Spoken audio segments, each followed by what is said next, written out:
RingCentral will completely transform the way you work. It gives you built-in AI across all your business conversations. Your phone system has an AI receptionist that answers calls 24/7. Your video meetings have AI that takes notes instantly. Even your contact center has AI, so you can help customers faster.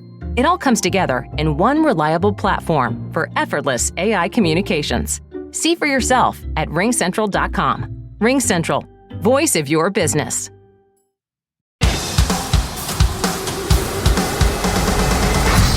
Brews and Banter. Hi, Frank. Hey, Roma, how are you? I'm great and really excited for today's guest. Jessica, go ahead and introduce yourself and we'll kind of get rolling from there. Oh, that might take a long time, but I'm Jessica Cox. I'm the world's first airplane pilot to fly with her feet. I'm certified to do that by the FAA, and I've done other things like become the world's first black belt in the American Taekwondo Association without arms, and done surfing, scuba diving, skydiving, and the list goes on. And but first and foremost, this is my livelihood, speaking to audiences to inspire them and to motivate them that anything is possible. Excellent. You just blew my mind. I didn't know all that other stuff. I only knew about the flying part of it, which I was mesmerized when I first saw it and jealous. And now you just threw in like all these other things. I was like, what? Yeah. That's like we thought we had this cake and this awesome meal, and then you just add like a bunch of appetizers. Like that's let's start with piloting first, and then like why did you decide to do that? Like why did you decide to become a pilot?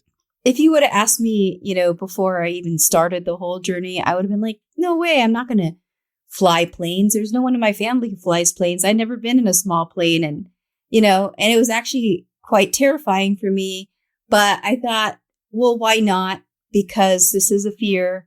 It's always been a fear. And also my dad was standing next to me when I was right out of college when a fighter pilot asked if I wanted to fly. And he kind of jumped in for me and said she would love to. Mm-hmm. So that was the start of something that has turned into this amazing platform as the world's first airplane pilot without arms and to fly with her feet. That's fantastic. Where do you start? Like, there's so much to do here. Yeah. Yeah. Well, how much time do you have? What is the model of your plane? So the plane that I've been flying is called an Ercoupe. It's a 1946 415C 2-seater Ercoupe. So if you look at it, I'll describe it. You could Google it. It's low wing, a little bubble canopy, a single engine, 85 horsepower, very tiny little thing that flies around. And that's sport pilot certified, basically a plane you could fly as a sport pilot. And that essentially means you don't have to get a medical. This is not like, commercial level or anything like that. Anyone who has a valid driver's license can use that as their medical towards a sport pilot certificate to fly sport planes. A little one-seater, right? No, it's actually two. Oh, two-seaters. Yeah, a bench seat. Yeah. I know there's difference, like experimental planes don't require specific, like certified inspections, right? Mm-hmm. So is that considered experimental plane or no? This is not. This is a certified plane, but what we are building is going to be an experimental plane. Okay. And I saw on your Instagram that there's special color coding you guys putting together for the plane. And are you going to be revealing that soon? Tomorrow is the anniversary of flight. So that is December 17th. It's the day that the Wright brothers succeeded at flying plane. Okay. And it's the anniversary of flight, and therefore we wanted to release it. I know this is going to air at whatever date it does, but it will always be available on social media, on the Facebook channel, and our other social media outlets.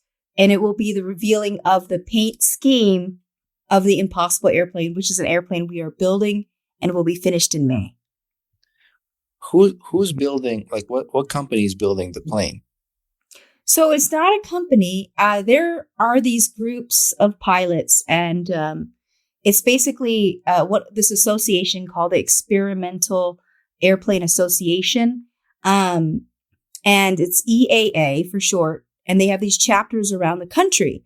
And one of those chapters in Toms River, New Jersey at Ocean County Airport is actually volunteering. They did 4.5 years ago now. And they volunteered to put this plane together from a kit. So it's essentially a kit that comes in a big crate, just like a lot of kit things. You put it together with many different pieces, thousands of pieces. And then you eventually get an engine, which we just got like a couple weeks ago. You put the engine in, you do everything like propeller and everything, like building anything that's a model. Mm-hmm. And we are building that out with this amazing group of people from EAA Chapter 898 through Bob Newman, who are out of Toms River, New Jersey. And they're putting that together and have been, and will be finished in May. Nice. Are there inspections between stages? Like does someone from FAA has to inspect it as you put these kits together? There will be an inspection in the end, and we have to have all the documentation and such. So there are inspections involved. And of course, safety tests and all sorts of things. You have to do the first couple hours of flying to ensure it's a safe plane. There's a lot of, there's a process. Mm-hmm. And it's being modified, right? To be flown with feet. Yeah. So for the record, I've been flying a non-modified plane all these years since 2008 as a certified pilot. And that was the 1946 Ercoupe airplane that does not have any modification. So I just fly with my feet where people would normally have their hands to fly it.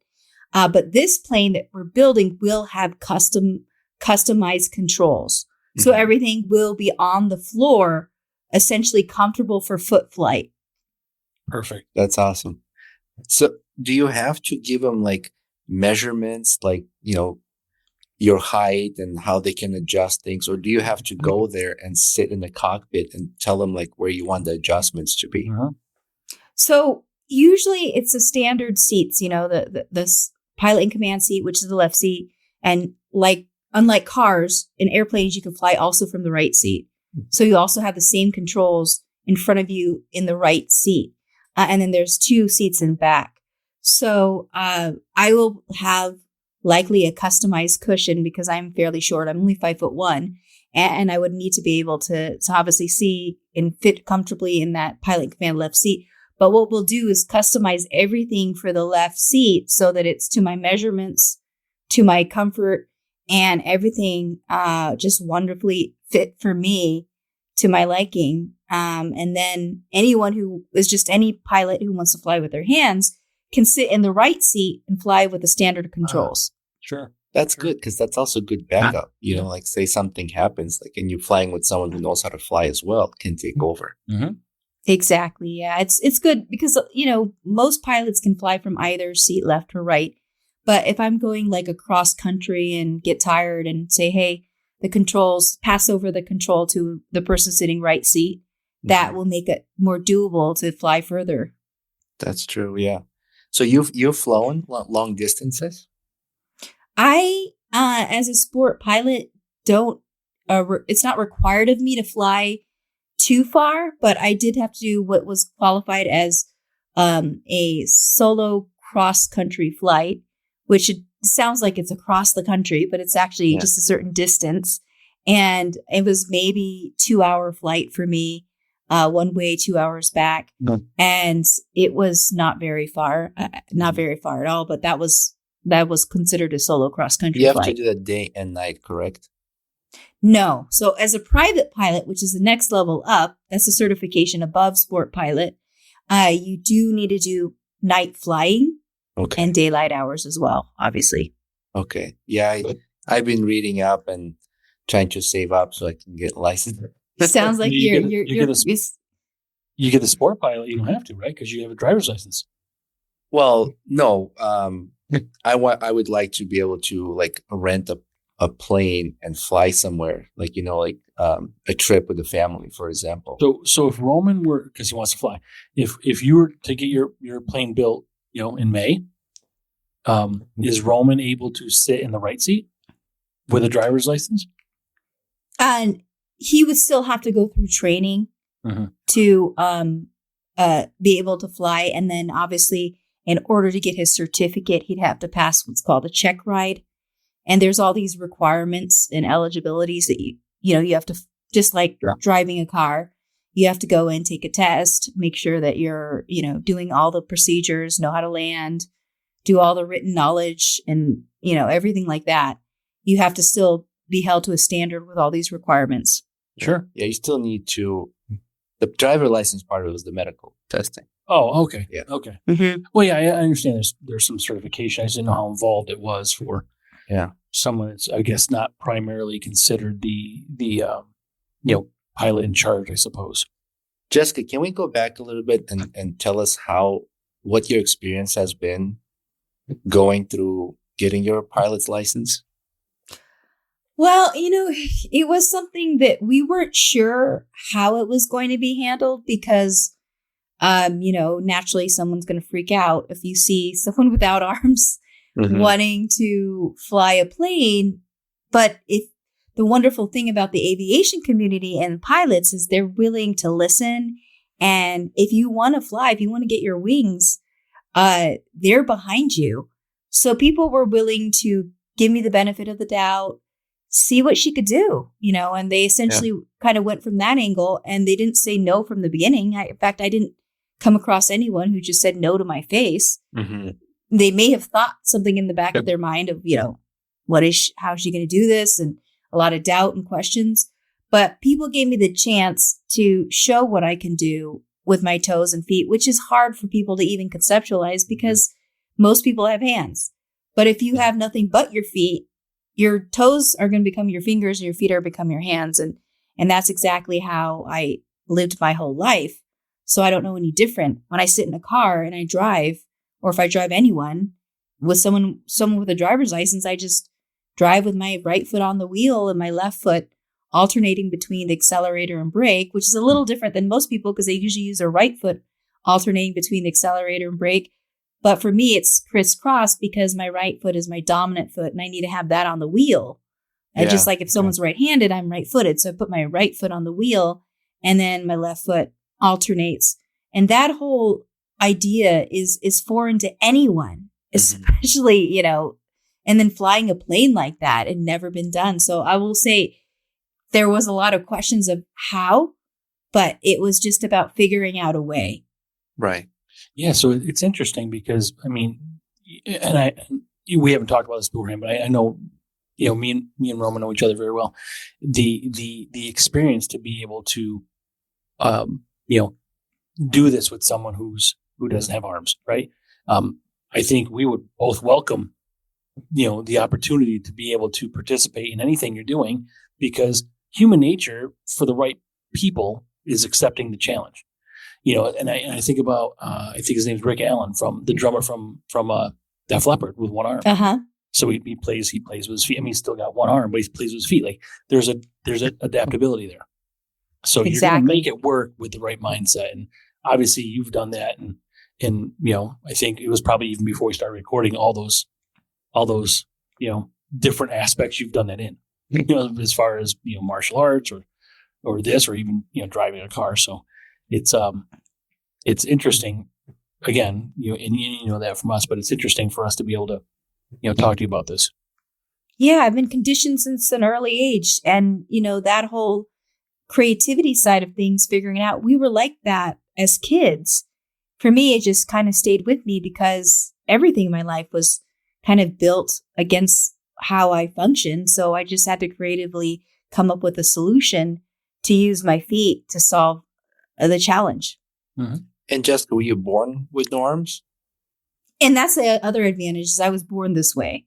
Okay, I didn't lose my arms from an accident. wired. Yes. Yeah. Okay. Exactly. From birth, since day one, my brain just made those connections and just, had to take some more time probably in development than the average kid to figure certain things out. But once I did, it also helped strengthen that creativity.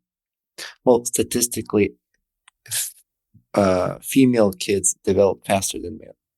Well, all females develop faster than male. I mean, really, it doesn't matter if you're a kid or not. Like, Yes. I mean, you're more developed than, a 75-year-old male anyway. Like men are stupid. So when you were training to become a pilot, was there only one specific instructor that wanted to work with you instead of like rotating, or were they all comfortable and were able to like feel confident as well with your ability? Well, I will say this goes for anyone who wants to train. Since Roman, it sounds like you're going to be out there one day training. You go to a flight school, you sign up at a flight school, however you find that school, if you just Google it, or if a friend says, hey, check the school out, or you go and you want to just feel it out, they'll give you probably your first discovery flight. And that discovery flight kind of determines whether you want to pursue that any further. And then you, of course, have to, save up a lot because training is not exactly cheap. Right. For me, it was never about like finding the right instructor because everyone was excited for me. For me, it was finding the right airplane with the right instructor, because most airplanes require being flown with all 4 limbs, hands on the yoke and throttle, other 2 feet on your rudder pedals. So most all airplanes require all 4 limbs to fly it. But I had to find the right aircraft, which was this Ercoupe I'm sharing with you about, which is from 1946, a vintage plane. But because of its unique design, you can fly it with 2 limbs. And whether that's your 2 hands or your 2 feet, many paraplegics, people who've lost legs from polio, from disease or amputations or polio, they're not able to use their leg, have benefited from the design of this plane because as long as you have 2 limbs on the control, you can safely maneuver it. Now, was that plane purposely built for those circumstances? No. Or is it just... No. Oh, yeah. Yeah, I know. It sounds really unique, and I don't know why the design didn't kind of continue on with other airplanes, but this was the only airplane, because I think a lot of pilots like the versatility of having more access of control, because the Ercoupe I fly, essentially everything's kind of tied together. So, but I think some pilots like to isolate those different controls, perhaps.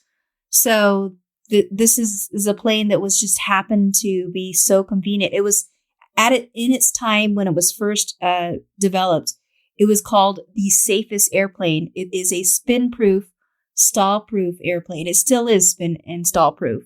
So that makes it a safe and easy plane to fly. There's another plane. I'm trying to remember the name of it, but they call it Minivan of the Sky, and it's the one that has a parachute built into it. Oh my gosh, I love that plane. Yeah, that's an expensive one. Yeah, they call it a Minivan of the Sky because it's perfect for the family. I think it can sit like 6 or 8 people plus luggage. So was the parachutes on the plane? And the parachute's on top of the plane, and it can deploy in case of an emergency. So you would fall flat, nosedive? You would still crash. Yeah. And the plane probably... You're going to belly crash instead of nose crash? Maybe, yeah. I mean, it depends on circumstances with like wind and where you are and the ground. Yeah. But yeah, I saw that. And yeah, it is expensive. Mm-hmm. The parachute adds weight. So some people like it and some don't. Like enthusiasts or pilots. And, I've been reading up about it. Not that I can afford a plane. I can't even afford lessons to get a license. But yeah, just thinking of a plane like that. And I think that plane also has autopilot, if I'm correct. Yeah. Are you able to fly a plane of that complexity with autopilot where maybe take your control to land? So the plane that we're building, the RV-10, has autopilot on it, which is amazing. Nice. Because essentially, I'll take off and I can just activate autopilot and it gives me a break. I don't even know. I can only guess what it feels like because I've never flown a plane with autopilot. This will be the first. I've been having to fly an Ercoupe, which that wasn't of the 40s, that was not something that they had as an option. So I think it would be really neat. It would make it even more enjoyable to be able to activate autopilot so you can just kind of relax a little bit. Give it a rest. Mm-hmm. That constant tension is now you can fly a longer distance without a fatigue, right? Exactly. So we talk about the expense of, the plane you just mentioned. And we spoke a little bit about this beforehand, but I know there's some fundraising initiatives you're trying to raise to help, complete this plane, the RV-10 that you're talking about. So how can people contribute to that?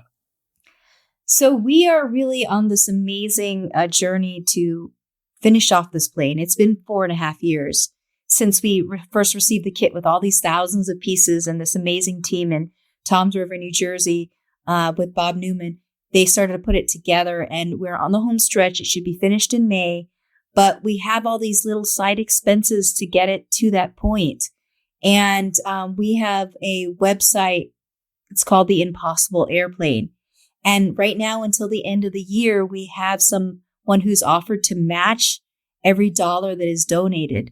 So that's theimpossibleairplane.com/match. And there, people can help support this build, because it's going to mean so much to the world to pave the way for all those, and to break through shatter those stigmas about, who can fly a plane. Because if I can fly a plane, then anyone can fly a plane. And it'll also change that belief that someone with a disability can do, they change the belief that disability means you can't do something. Mm-hmm. And we're really bringing this message that disability does not mean inability.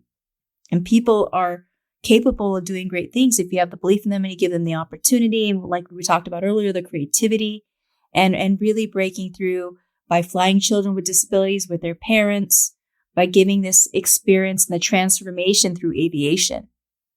And it's such a motivation too, like to witness, someone who doesn't have arms and able to achieve something like that. And it motivates a person like, man, I want to do it too. Like, yeah, if that person can do it, why am I? Sometimes people, their own worst enemy, it's like we automatically tend to shut ourselves down. Like, what are you talking about? You can't do this, But I think it helps to hear stories or talk to people they have accomplished things like that and can really motivate you to take that leap. And it certainly motivate me. Just even seeing your Instagram story, it was like, absolutely, get out of here. I keep telling so many people, like, you have to listen to this episode. We have this amazing guest coming on, and there's just so much more to talk about than just what we see on your Instagram. You've done motivation, speaking at events, correct? I have for now 19 years. Wow. And I saw that you working on so you had the book and you're working on audio, correct? So I have a book and I've had it for over now a decade. It's available on Amazon and it's called Disarm Your Limits. Mm-hmm. That book is now available through Audible as an audiobook, because a lot of people like audiobooks now. If you're working out, you're hiking or driving, it's nice to have that. So we just finished the audiobook version of this book just this year, and it's available on Audible. Nice. Go check it out. Buy the book. I'm gonna buy it. I'm looking forward to see what your story and what is that book about? Just about your journey or something specific? It's about my journey, but also it's a self-help book. Okay. It's a flight formula to lift you to success and propel you to the next horizon. And that's very much a self-help approach book where there's different principles in each chapter that helps people to reflect on their own lives and how they could use a little more persistence, or they could use a little more courage or authenticity. And those are the different chapters of each of this book. It's a great read. It's encouraging for even, high school students as well. So if you want to gift this to someone during the holiday season, it's a great stocking stuffer. Yeah, for sure. Did I see something with the Guinness Book of World Records for you? Yeah, that's correct. I didn't know it was true, but I went in to become a pilot. And, of course, this is my normal living life without arms. But in turn, once I became a pilot, it then set me up for this wonderful title of earning the Guinness World record for being the first pilot to fly with her feet, first airplane pilot to fly with just her feet. And it was something that was legit. I have a certificate right here in the room somewhere. And I received a medal, and it was all official. So yeah, that's correct. Did you also say you have a drink in that room with you? Mm-hmm. Yeah, I do. Yep, I do. So I have to use my feet here. I'm going to have to, here we go. This is empty. I'm getting ready to pour some more in it. But anyway, maybe you should save that for you guys to see here on the camera, because I do have a nice little setup here. But for me, in fact, I'll go ahead and show you this here. I'll put it on to basically there's a camera here, my second camera, so that I can show you this example. Yeah, not to see if it comes. Great camera, like the view. It's even set up like perfectly, Yeah, this is all set up for my presentations. Basically, this is an unopened bottle. I'm going to pour myself something here. Is that pomegranate? It is. Yes, I love it. I love the flavor. I eat pomegranate like fresh. I don't eat it. I like to drink it, but I don't eat it. Yeah. Is that an ice drink? That was called? Yeah, that's it. It's actually black cherry. I'm looking at it. I thought it was the pomegranate flavor, but it's actually, it says here black cherry. I love those drinks. Nice. Sparkling ice. Yeah. Here. Well, look at the sound even. I'm glad it's coming through. So yeah, this is my life using my toes. I'm going to go ahead and bring this camera back up to face camera. But this is where I do all my work here in the studio, in my home studio. Oh, so that everything. Roman's all techie and like I noticed it. I'm like, that's kind of, and Roman's like, oh, what this, like look at that, and like he'll name like the process and everything. Transition. Yeah. Yeah, but again, cheers. Yes. Cheers. Well, cheers. Thank you. But yeah, so we'll make sure we mention everybody this website and see if we can help you along the finish line. Absolutely. You've mentioned some fears along the way. How do you deal with that? How do you talk yourself through fear? Fear is something. I mean, sometimes I even get apprehensive a little when I'm getting ready to fly, just because, we all have fear, whatever that is, related to something maybe in our childhood or something. And for me, it's losing contact with the ground. So I really have to pump myself up before flying because, first of all, when you're a pilot, you don't take any chances because you don't sometimes you're up there, something happens. You just got to go into this mode of, where I'm going to land the plane, because engine failure is going to happen at some point, they say, in the first 500 hours of flying. So you kind of go through these procedures for any kind of emergency. You're prepared for it. And just like anything, if you're prepared for it, then you will be calm, relaxed. And if something were to happen, you just find a place to land the plane. Or if you have enough altitude to come back to the runway and land safely, you declare it on the radio and they'll clear the path for you and you come in and you land. So I have to essentially know that as a pilot, we don't rely on our own memory. We use a series of checklists. Mm-hmm. And obviously you don't treat it lightly. For me, I definitely don't drive a car the same way that I fly a plane. And you're up there in the sky and there's a lot of accountability. Flying a plane. There's no doubt about it. I just saw a video online where a small private plane landed on a highway on top of the car. It was. I saw that too. You saw that? And they all survived. I know. It's amazing. That he was coming into land, like something must have happened, some mechanical failure or something. And I was surprised that the driver of the car also came out without a scratch. Because that was good to see. If you look at the indentation from where the plane first hit, it's actually mostly on the front left side of the car. So did the pilot purposely try to land on the car, or was it just car? Because no, they were just using the highway. It just happened to be the car. The car might have also softened landing. I understand. Like, you wouldn't want to. Land on something that you weren't approved to land on. I just didn't know if there's some sort of like pre-arrangement somehow. Like, I don't know. No, I mean, I'm sure. I don't remember all the first steps. I mean, first step, right? You call Mayday. or assess your situation, call Mayday, and get in contact with someone, and start talking to nearest tower that can guide you, right? There's a whole checklist. Yeah, just like yeah. everything. There's a checklist for failure, mechanical issues, fire in the cockpit, anything. We have checklists for them all. And if you can't memorize them all, obviously you're not supposed to memorize them. You just have it there. Bring it on your, bring out the checklist and go through the procedures. Didn't we talk how these highways are designed around military bases? Well, highways originally were used for military. For like a landing. I think it was both for moving military equipment and landing. That's why some highways will have stretches of straightaways. But it was originally constructed for military use, and then it became public. I see. For public use. Yep. Sidebar. Sorry. That's okay. But I think in training, and I don't know, maybe different licenses is different. But the one I was looking at, there is a time where you have to actually kill the engine, and in mid-flight, right, and then kind of restart it. I don't remember the name of that.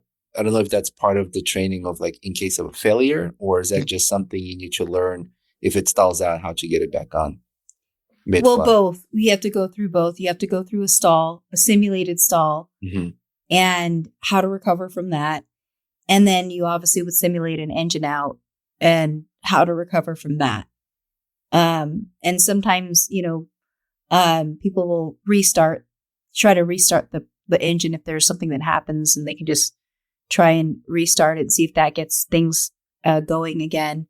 But there's all sorts of procedures. You're going to be in for a great training experience. But I will say, after flight lesson, you get so exhausted because it just takes everything out of you to learn, everything from landing and all this knowledge you have to know about aerodynamics. It's just very overwhelming and it's exhausting to take flight lessons. I want to mention a couple more things that I watched regarding that. One of the best, calmest emergency landings I've seen was a helicopter pilot, and he had a passenger, and they had a failure. I don't know if you've seen that one, where he found a little bed of gravel along the river, and he's like, "Okay, we have a problem. Mayday, mayday." He was just calm the entire time. Well, like that Sully guy too, right, in the Hudson Valley. Well, I don't have the recording of a cockpit. I don't know what was going on there. Oh, but watching this person on a helicopter to go through kind of that checklist, Jessica, like you said, and he just step by step called things out, was explaining to the passenger what he's doing as the problem was occurring, and they safely landed the helicopter. And then he was like, "Holy cow, what just happened?" Yeah, that adrenaline. Yeah. And then the second one is a young girl was going through her training, and her front wheel fell off on the plane as she took off, and the tower or neighboring plane saw it, and then the tower contacted her and said, "Your front wheel fell off. Who is your trainer?" And so they got someone in the tower who was her trainer, I believe, and she was freaking out but controlling herself, and they said, "Don't worry, we will guide you through it. You'll land." Look that video up when you get a chance, Jessica. It's incredible. He was a young student, hasn't gotten her license yet, and she has to deal with no front tire, no front wheels. Automatic license after that. They guided her through. She landed. It was a bit of a crash there, obviously, but she was fine. She survived. She ended up finishing her training, and she didn't let that scare her to not pursue her license. And that's it was awesome. Just so inspiring to listen to that communication between her and the instructor that was guiding her step by step. I just don't know how many people have that in them at that early stage with minimal experience to compose themselves that way and think of how serious it is. So there's obviously, many challenges that you've overcome, things that you've accomplished. where is the line for Jessica? Like, what will you not do? Like for me, I'm never eating onion, right? That's pales in comparison to you. And like Roman is like skin on chicken or something. Like, well, where is the line? What do you think you just would not want to do? Oh, I really am trying to think about it. I don't know where the line is. I like taking on opportunities. And I'm not trying to put you on the spot. I just didn't know if there was something like prominent in your mind, like I'm not doing that, Because I don't know about bungee jumping because it seems a little like I've done skydiving before, but bungee jumping seems like it's a little shocking to the body that like instant you kind of, you get to the end of the line, it kind of jolts you. I think that would cause some serious whiplash. Mm-hmm. So maybe that, I don't know. And people, I think, you always see people kind of put their arms out, flailing. Isn't it part of probably a balance thing, right? Perhaps, maybe, yeah. Yeah, that's a natural tendency to put your arms out. Yep. I mean, like if, for example, when I jump into the pool, like I have jumped in head first. Most people need their hands to break the water, so you're not smacking your head into the surface of the pool. The water and on the surface.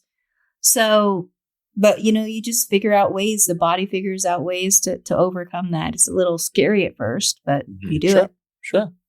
How was skydiving? Did you do tandem or are you certified to do it on your own? Oh, I'm not certified to do it on my own. It was just something there was a lot of question because the biggest concern was the rigged up system for skydiving. The first jump, you always do that tandem with someone. You don't do it solo. But I was like, is this set up for someone without arms so I don't fall out of it, because all these straps and things that hold you tandem to that person behind you when you're jumping, there was that concern. But I jumped with a guy who had all of these. He was a competition skydiver, so there was no concern there at all. But he told me right when we got out of the, we climb up in altitude, thousands of feet up, and right before jumping out, he says, "Do you want to take your shoes off?" I was like, "Take my shoes off? I'm going to risk breaking my feet, the only things I have to live my life, And he, he basically said that so confidently, and I trusted because knowing that he was a competition skydiver, that he knew what he was doing. And I took my shoes off so that my feet could feel the air like others would with their hands. Mm-hmm. And I was barefoot skydiving on my first jump. And I was, in the back of my mind thinking, this better be a safe landing. And sure enough, we came in, we landed, and he literally landed like a butterfly. And it was just so nice. I didn't even touch the ground. My feet were up. And then, of course, when it came time for me to walk, I did touch the ground. But it was a lot of trust in that. Mm-hmm. But it was a good experience to feel what it's like being barefoot in skydiving. Sure. And that's amazing.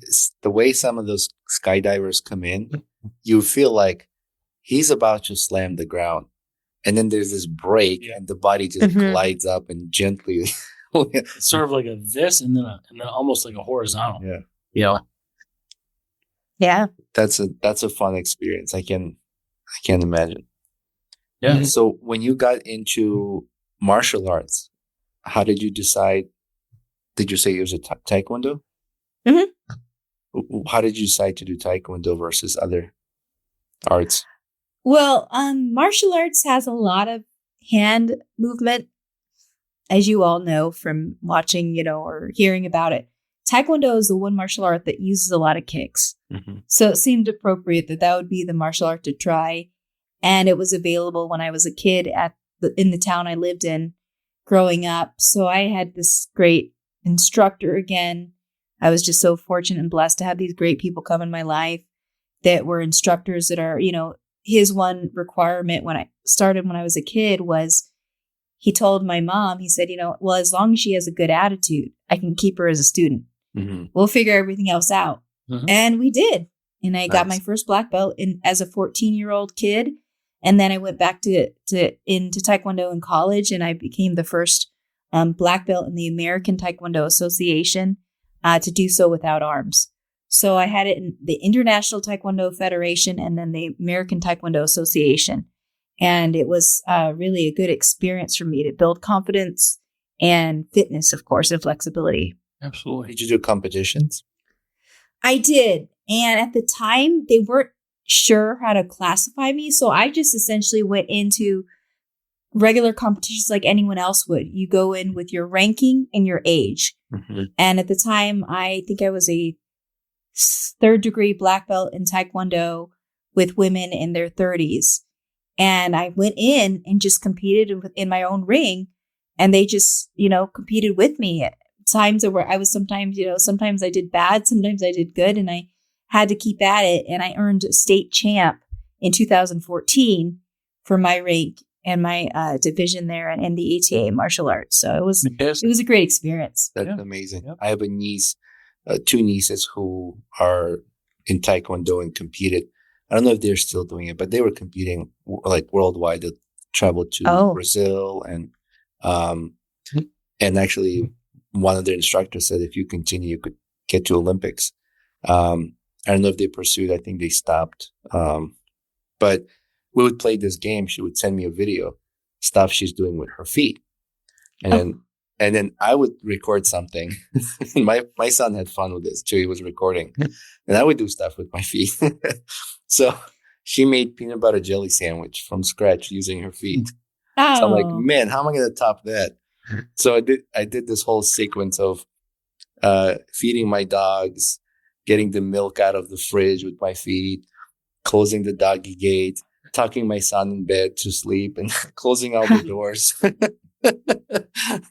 It's hard. And, because Taekwondo, like you said, is so much you do with your legs, she has this amazing flexibility of reaching like wall cabinets in the kitchen to get stuff out of there with her feet. It's hard. And I can't imagine you doing that kind of sport. I would imagine you've injured yourself. Right? Oh, you mean just every day or just like not just while you were practicing Taekwondo, but pulling a muscle or the wrong way. Oh yeah. Right. It's harder on me because crutches are not an option. I'm essentially in a wheelchair if I injure my feet or legs in any way, and I have. I even injured it in a pretty bad fall this year where I had to stay off my leg. But at one point, it was a pretty bad experience where how most people when you're on a road trip. Most people keep their feet down, but there are occasionally people who put their feet up on the dash to just like recline back or relax. Yeah. Well, they say never to do that. And I know exactly why, because the airbags deploy right there where you're resting your feet. And my dad lost control of the car one day. And I was sitting in the passenger front seat and we went straight into a pole. We could have walked out of that car without a scratch, but the airbag deployed, and it goes off at like 265 miles per hour. Those bags, they're really fast and they have all that dust. And I didn't even see the bag deploy, but my feet were up there and the airbag deployed on my feet. My left foot hit the windshield, my right knee hyperextended. And all I remember is I could just see my feet back on the floor again. And I was like, wait, my feet were not there. And then the airbags deployed in front of me.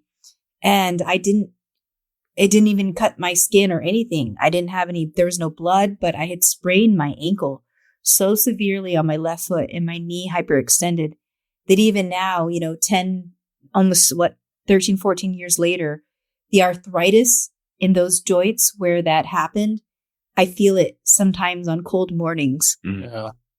And I'll wake up and I'll be like, wow, my ankle will actually it'll hurt because the arthritis is set in after years and years from that injury. Mm-hmm. I feel like when kids go for their driver's license and they watch those videos of, I remember I watched what happens when you're texting and driving not texting. Back then they didn't have cell phones like that. You were payphone. Yeah. Right? Distracted driving or what happens when you hit a deer I feel like they need to include what happens when you have your feet up there with an airbag deployed. Because they Yeah. need to see, there are videos on YouTube, obviously, but they need to include that in class because that is dangerous. And sometimes we're It traveling is. on the highway at high speeds, and I see these kids just have their feet up on the dash. I'm like, oh man, there was a way to tell them, put your feet down. It's not safe.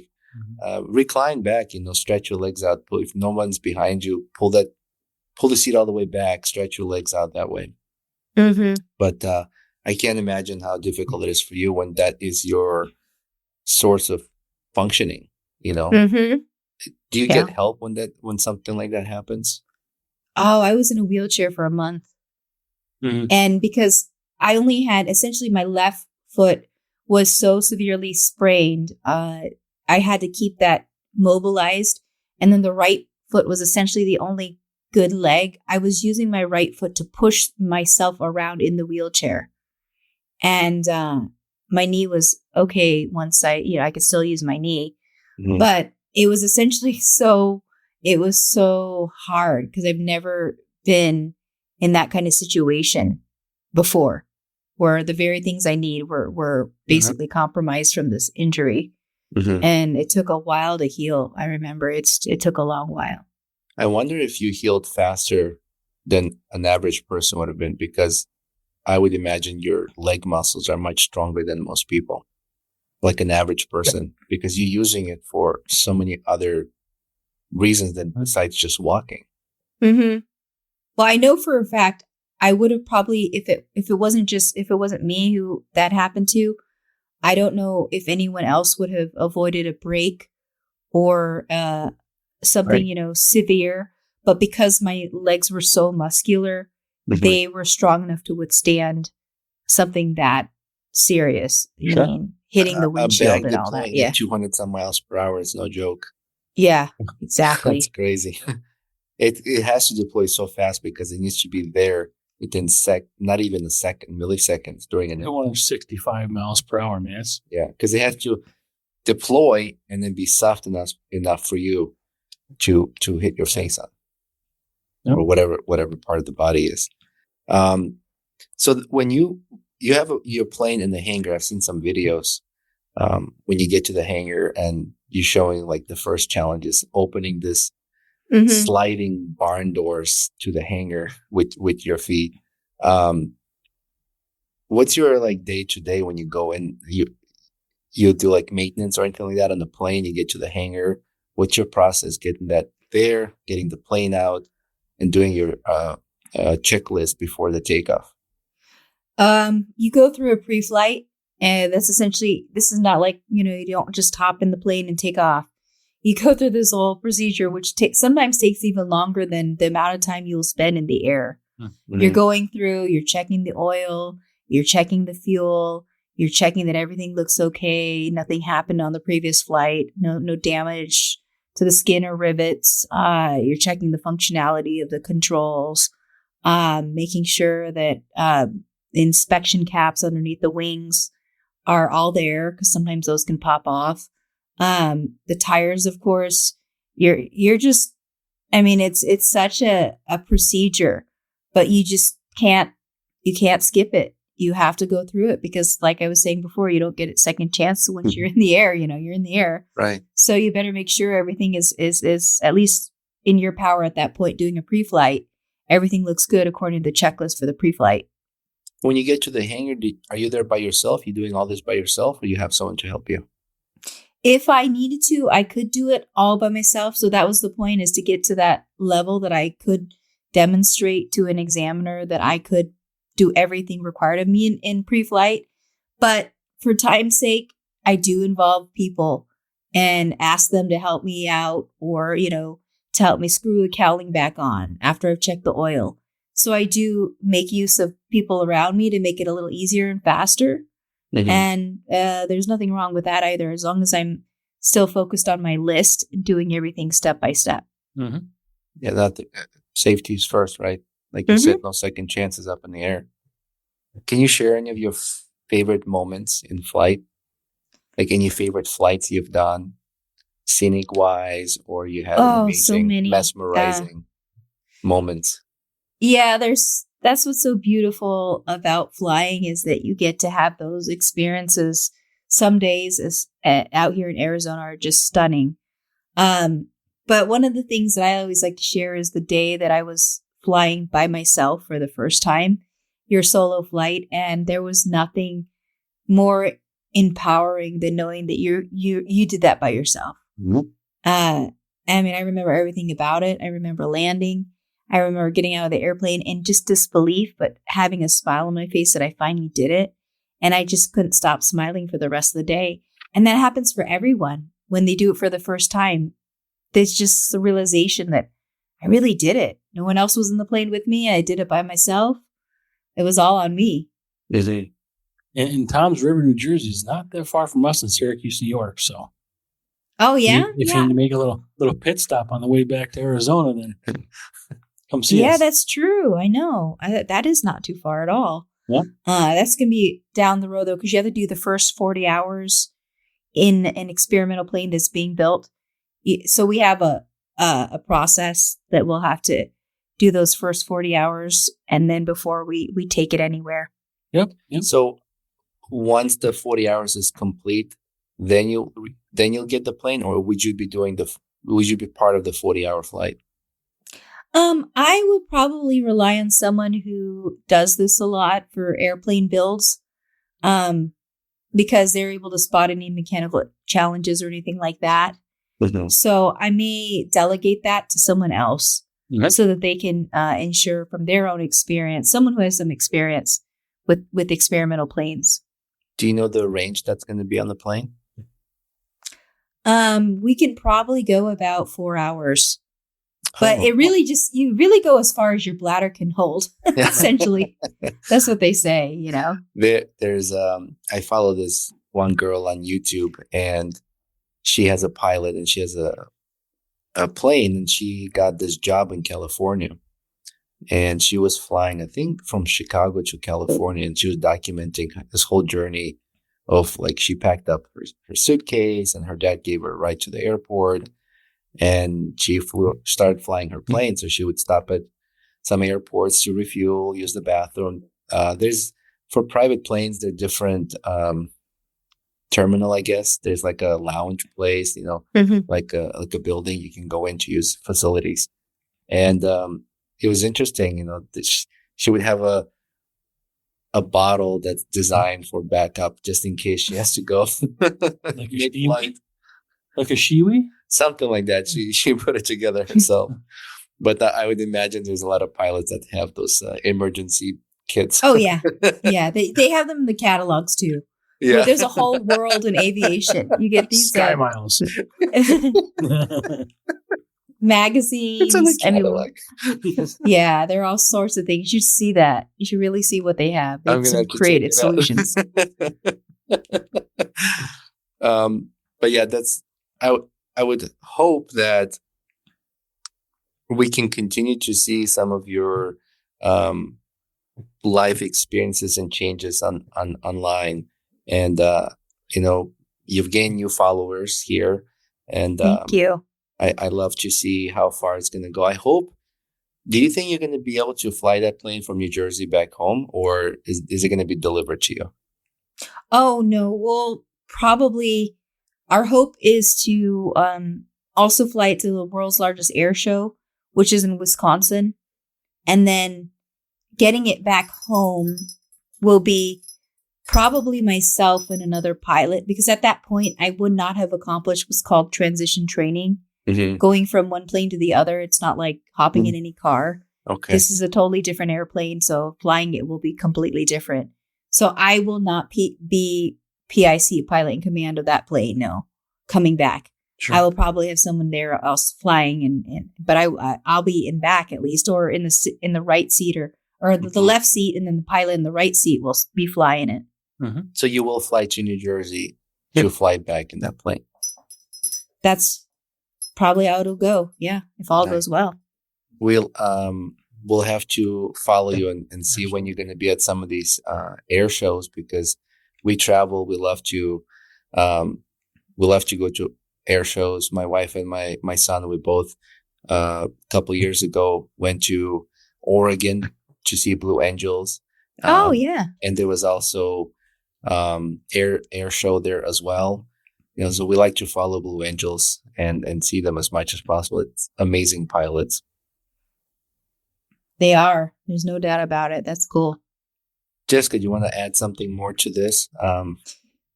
No, I just want to say thank you for having me on your podcast. Thank you to both of you. It was nice to meet you both. And one of these days, come up in this plane when it's finished, and we'll have to stop in. I guess there is a little airport at Syracuse, right? There is. Tiny airport. Okay. It's small, but it's international. It's international. Flight to Canada.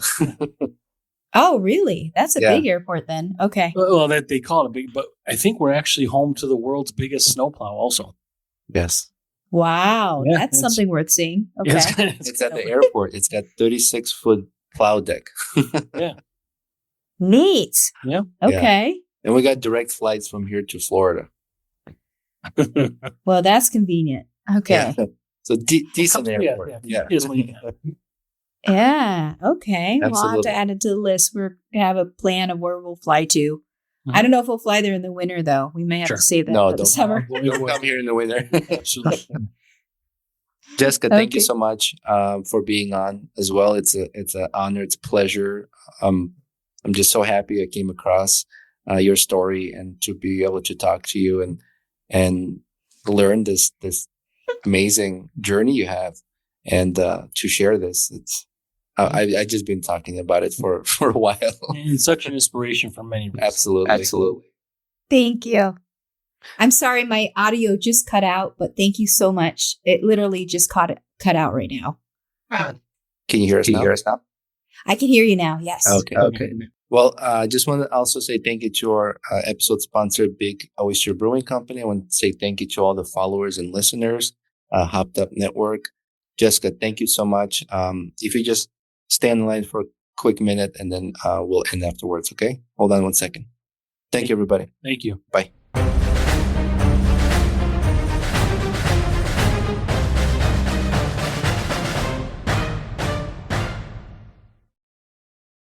RingCentral's AI receptionist uses voice AI to answer on the first ring, so you'll never miss a call again.